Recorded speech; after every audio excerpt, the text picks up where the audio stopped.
Greetings, brothers. We've talked a lot about Bladeguard Veterans on this channel and just how versatile and how great they are in 9th edition, but let's talk about other units that can kind of fill the same roles and have some really interesting mechanics and rules, and in some ways really give those Bladeguard Veterans a run for their money.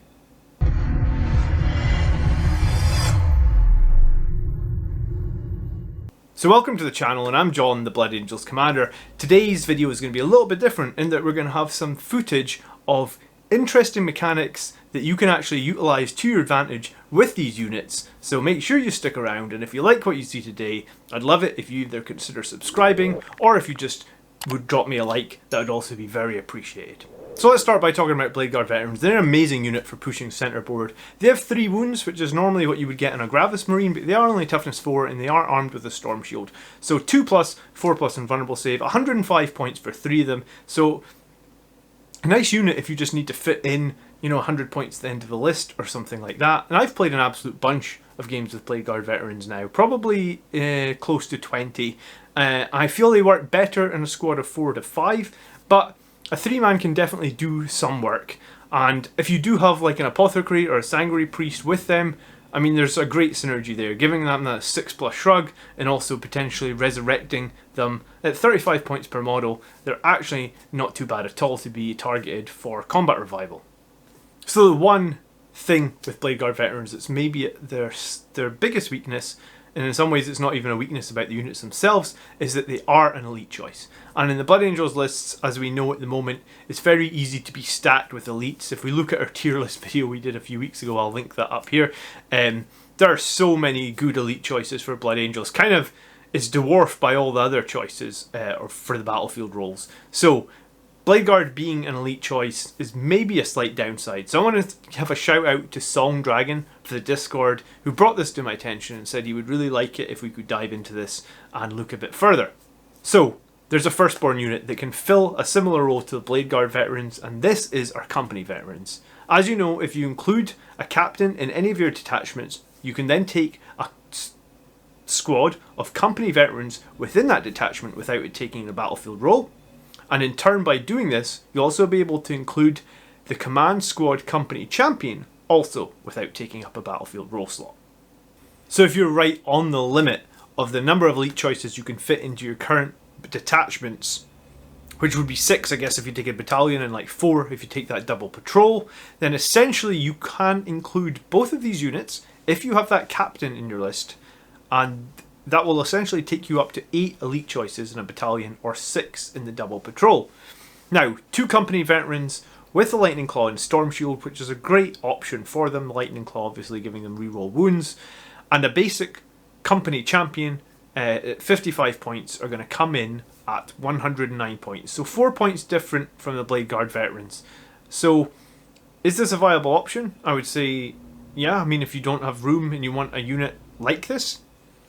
And what can we do that's different with the firstborn as opposed to the Bladeguard Veterans? So that's what we're going to find out now, and to see how they can shine on the battlefield. So let's talk about a couple of qualitative reasons why you might want to consider this trade. The Company Champion unlocks a lot of character stratagems and character upgrades that can also synergize potentially with other units you have centerboard. You have the ability to use Angel Sacrifice on him, forcing an enemy to put all of their attacks into him. You also can maybe take some relic upgrades like Shield Eternal and Armor Indomitus, or even Quake Bolts. I mean, arguably you could take Quake Bolts on the Bladeguard Veteran Sergeant, but it is just something to consider if you have a free relic that you haven't put anywhere.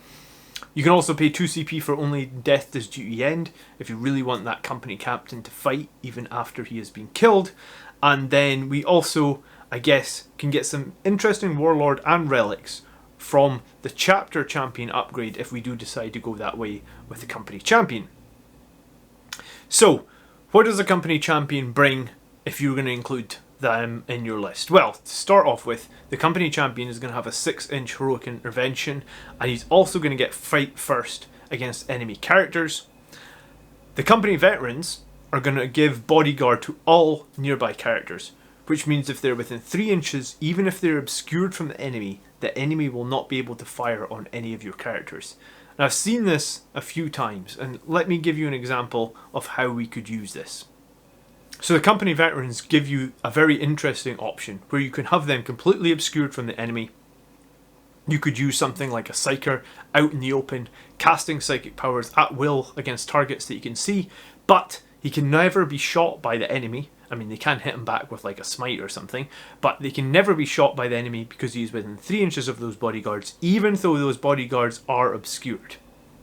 Now, this works also with the company champion. If you imagine that there was an objective that was out in the open, the company champion could be standing on that objective, but if in an obscuring position we have 2 company veterans within 3 inches of him, well, you only need 1 model, but you know what I'm saying. It's a squad of 2, so two are obscured, and 1 is within 3 inches of the company champion. Then you're able to hold that objective kind of safely because the enemy will not be able to shoot that company champion.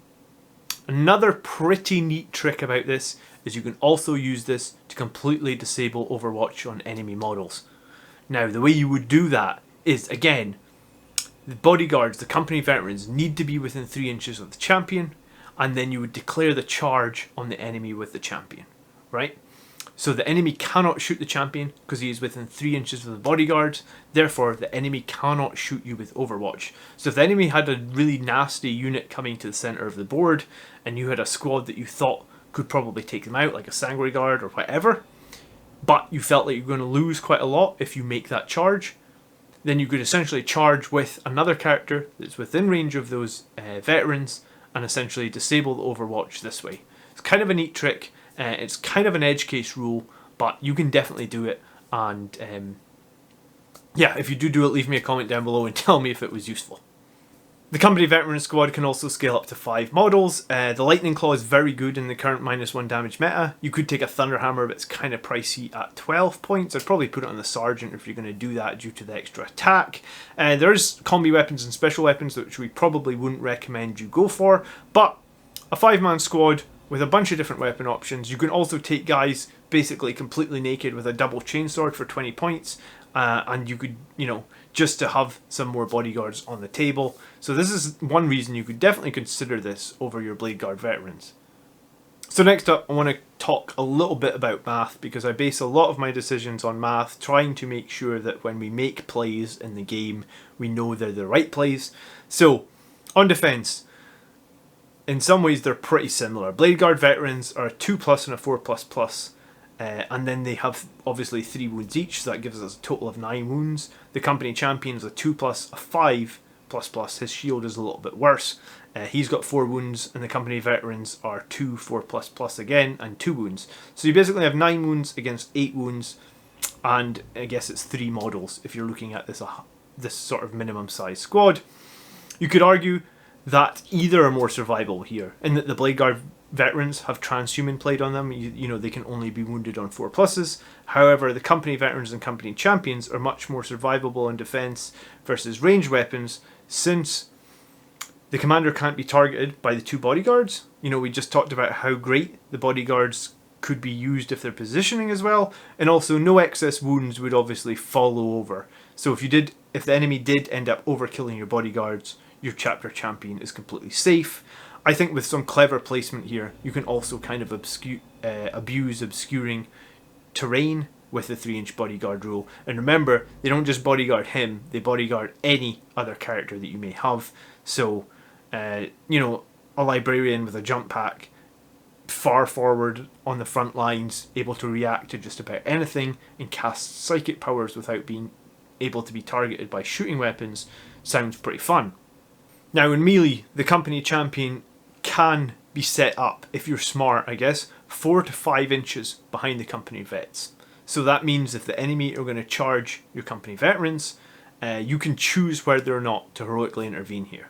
Remember, his heroic intervention range is 6, so you've got a choice. The company vets soak up the damage, and then that leaves it open for you to charge next turn, or you heroically intervene. You can potentially angel sacrifice, keep your company vets around, and I think in some ways this allows you to split the squad and always guarantee some of it survives.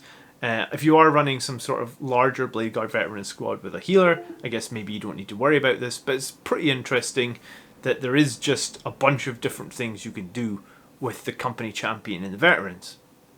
So if we talk about offense, we're going to go to a slide that shows a ton of different weapon options here in a second, but if we talk about some basic offense against, like, I'm looking at basically a similar unit to themselves. So a toughness 4 unit with a 2+ and a 4 double plus, or a toughness 5 unit with the same 2+, 4 double plus.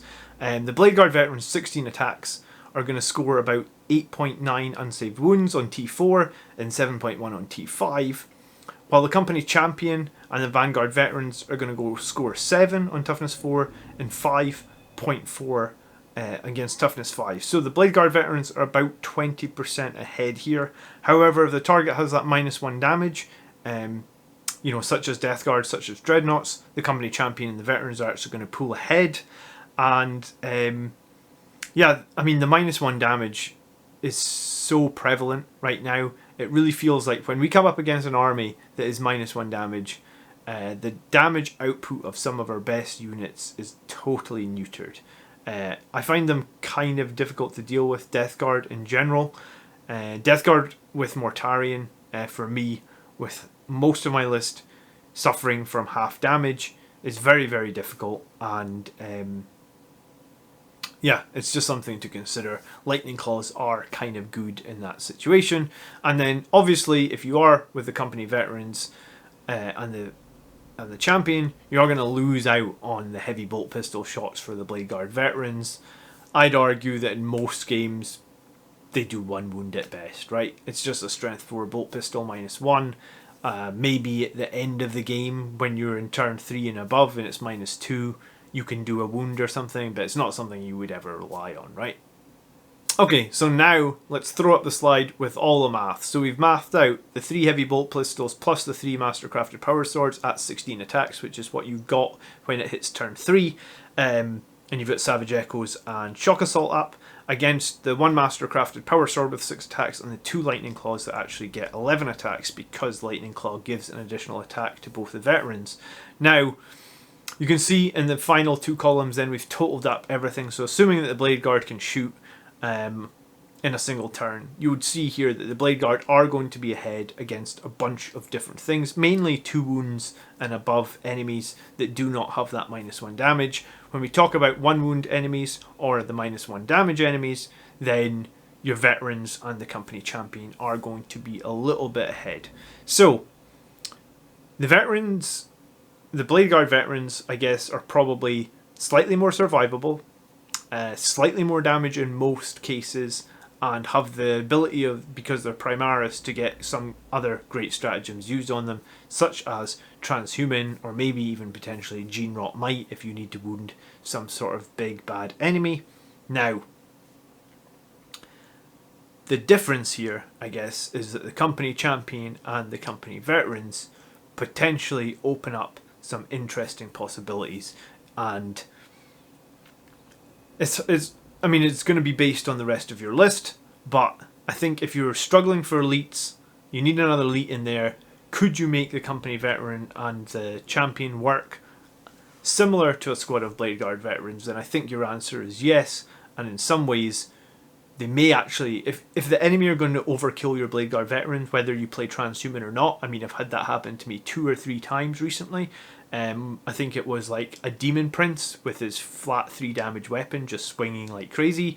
And then I also had, I think it was like 10 of those Celestian Sacrosancts from the Sisters of Battle, which are like 30 attacks. 6s are bursting into additional attacks. They're wounding on 3s. And they're all -2, and they're all 2 damage, which instantly, you know, basically 2 go through and they kill. I think in that game, I think I needed to take 14 4-up saves with the Bladeguard Veterans, and yeah, that's just not happening, right? 14 4-up saves, so I lost a ton of them, and I think that was even after Transhuman. So company veterans in that situation, we could have probably either angel sacrificed and kept some of them alive, or chose not to heroically intervene.